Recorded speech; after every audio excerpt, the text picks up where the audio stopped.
So hello everyone, I'm back for yet another video, and it's Salvies as usual. I hope you guys are having a great time. But today we have a new video, and as you can see the top, it's written hairstylist and the words that should be left in 2017. Yes, I know. It's just, I think this video is meant to be done, so I'm taking it upon myself to do it. So yeah, there are 7 words that I would like to be left in 2017 as hairstylists everywhere in the world. Yeah, and these words, when you hear them, you'll know why I said so. The first word is box dye. It's ridiculous. Whenever I hear the word box dye, I always say to myself, well, box dye, are we killing someone or what? I'm like, it's a hair color, it's a hair tube, it's a hair stuff, you know, it's a hair packet or something. But hearing the word box dye, oh, just kills me. When I was growing up, I learned about tie and dye.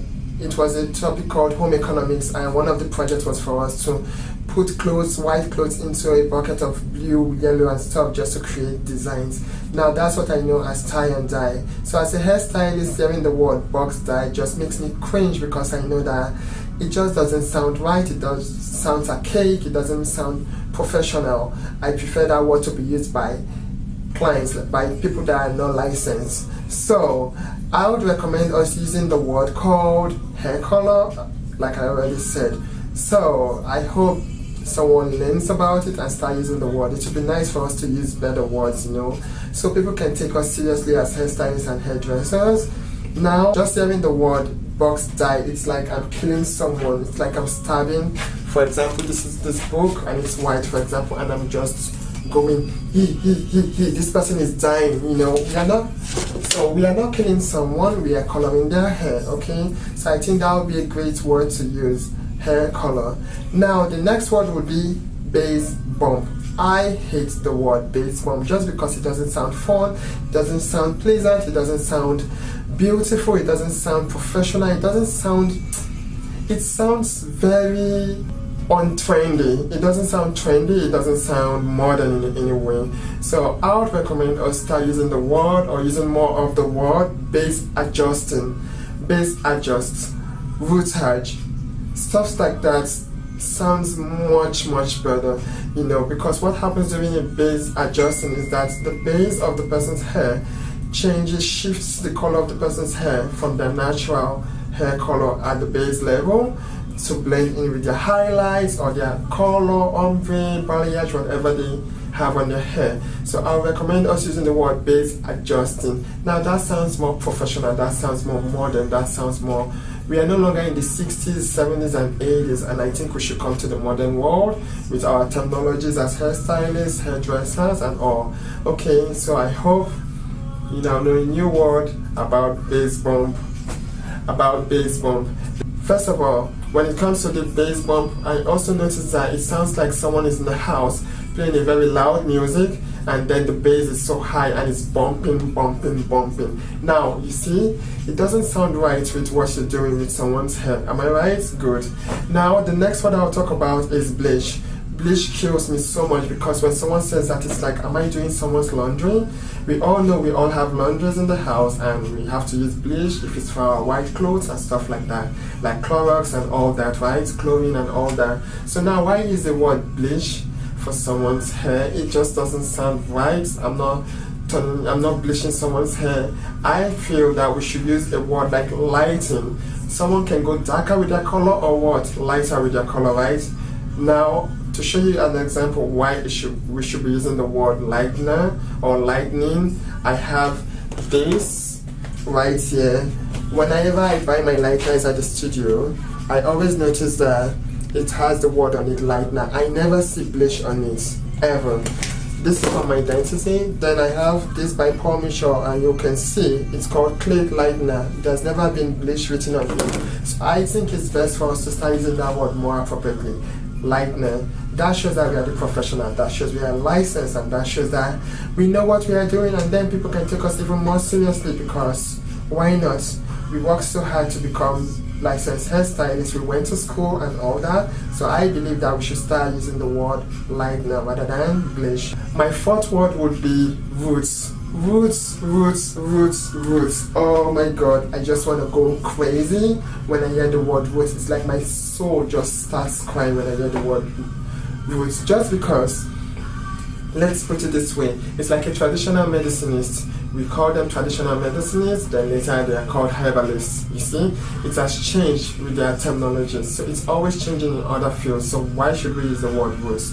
Roots to me feels like I'm back home in Africa and I'm in the bush with my friends or my family, for example, like a child, and we are just playing with the trees and all that, and then we plant our vegetables and they develop roots, right? Now our hair is made of protein, but it's not a plant. It's made of protein, it's made of keratin, fine. So I would recommend us stop using the word roots because it's archaic and colloquial, and our diction is very important, especially when we are in a field that requires a license, that requires professionalism. And I would recommend us using the word like base. A base sounds more fun, a base sounds more modern, a base sounds more professional and respectable, and it doesn't sound harsh to the ears, okay? The next word I will talk about is cowlick. Cowlick is a word that I've always hated hearing, just because people use this word all the time. Even stylists, hairdressers I've met, hairdressers I've worked with, and I keep telling them, no, that's the wrong word to use. Now, this is what I'll have to explain to them in general or in a nutshell. A cowlick is also known as a cowlick, right? But now why it's called a cowlick is because when every part of your hair is going in one direction, your cowlick is the hair that goes in a different direction. Now this cowlick does not happen everywhere. Does not happen at the middle of the hair. It happens any other part of the hair, like the nape of your neckline.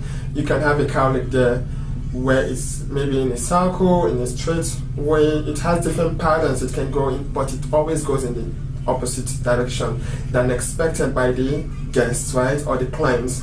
When they go to the middle of their hair or close to the middle of their hair, there is a point where the hair is in a circular motion or in a circular movement, and that's what we know as hairstylists to be called wool.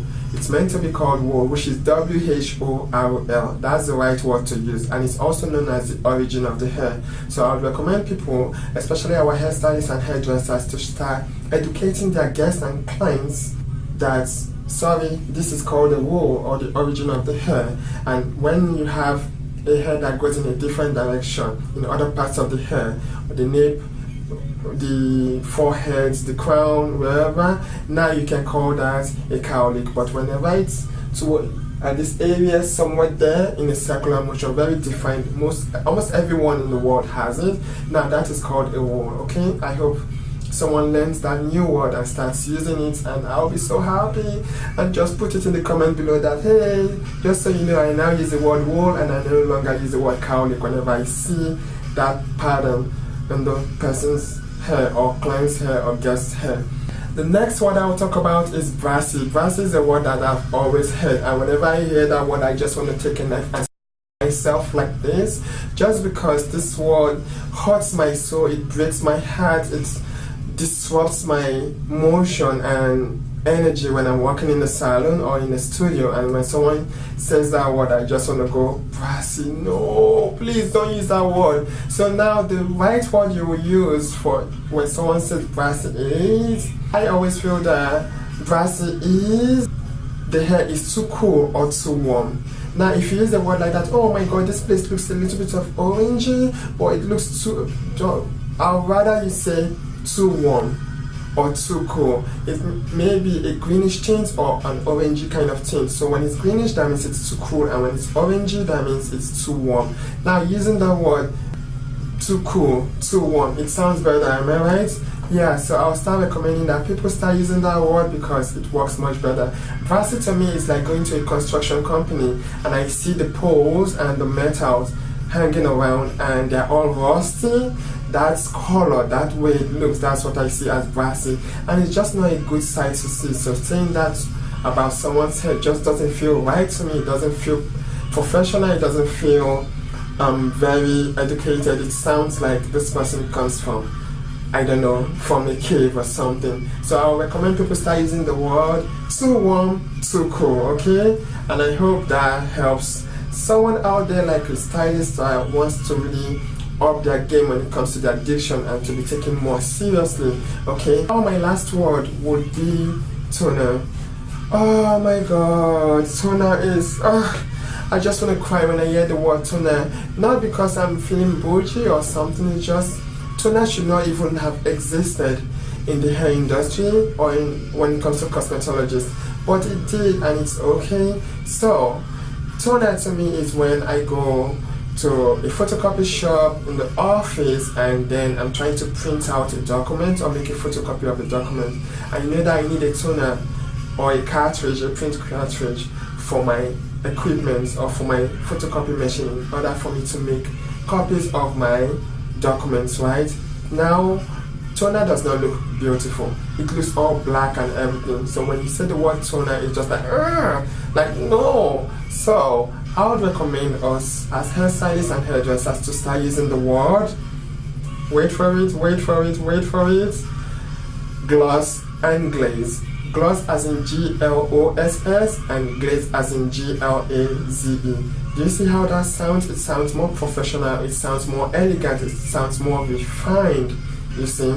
And I think that would be best if we can up our dictions in general when it comes to the hair industry. That will really help us to look more professional, more elegant, more in control, and just it shows that we know what we are doing. It shows that we will be taken seriously. Let me just put that in a nutshell, because our diction really matters.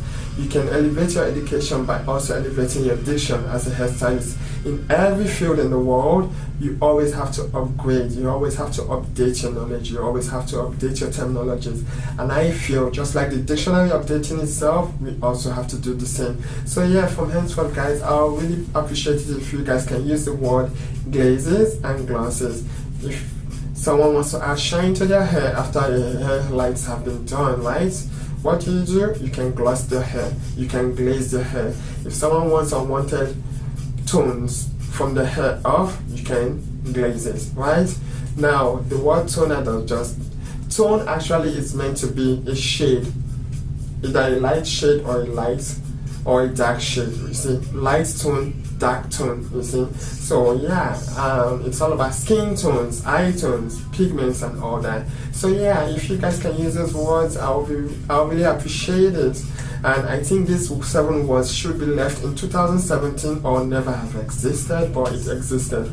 Okay, I hope you guys enjoyed this video, and I hope someone's diction improves by 7 words as a hairstylist or as a cosmetologist, and even as a client or a guest.